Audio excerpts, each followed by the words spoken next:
EC 111 Lecture 7 Set 4 Finite State Machine Encoding. This is something that is very important, as you have seen in Basic Logic Design course, how you encode the variables in a finite state machine. In System Verilog, luckily we have the software that does optimize the code, so it's not always as crucial to think about all the encoding and all what it entails when you do the code. But nevertheless, it's useful to know that some coding options may make a difference. For example, how you define your states in the high-level code would definitely make a difference. The other thing that could make a difference is that if you have optimized state encoding in mind, or you have computed by hand, you could actually tell to the synthesizer to use particular states.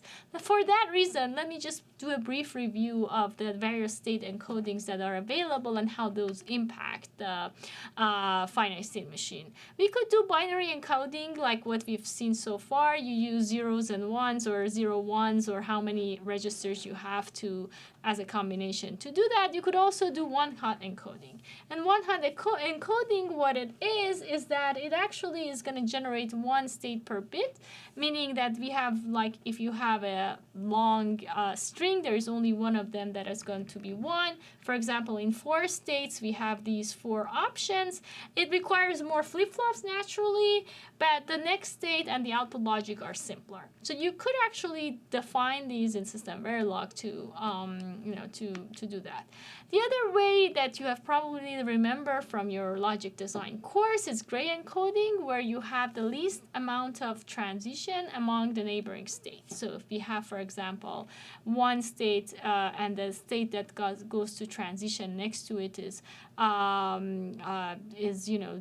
encoded by 2 bits. If you have 0 0, you don't want to change 2 bits altogether and go from 0 0 to 0 1. So for that reason, you kind of transition from 0 0 to 0 1, but then from 0 1 you don't go to 1 0, which is kind of the natural 1 2 3 4. You go to 1 1 and 1 0, and they kind of become the mirror of that gray code, and this is called the gray code.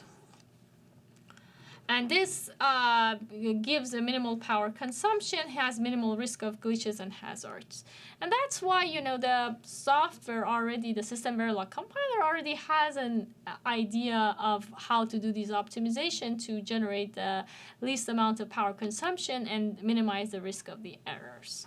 There are other options to do encoding, and, generally speaking, the synthesis tool tries to select good coding automatically, but you could also force it to make it user-defined.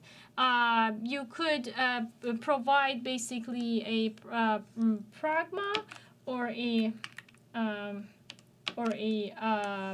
a synthesis constraint so when the synthesizer is synthesizing it, it forces the synthesizer to use a particular value. You could also, for example, force one-hot encoding and then do this to do the popular encoding in Verilog, such as one-hot encoding.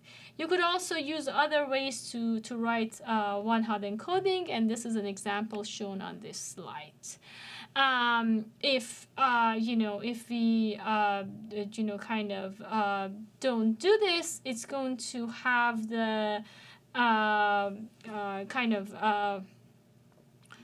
optimization done by the software. Another thing that is super important is to have a reset state. So here, if you don't define a reset state, we are going to get into a loop and go forever. So that's, if you don't do that, you may get into improper state. And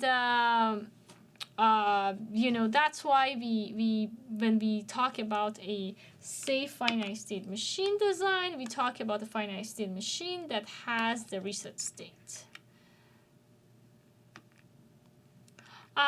Next, I'll just discuss in in a few seconds the Fibonacci calculator, which we have in the project 1, but I expect that you read the project description and you will have it in the practice session discussions about doing the project.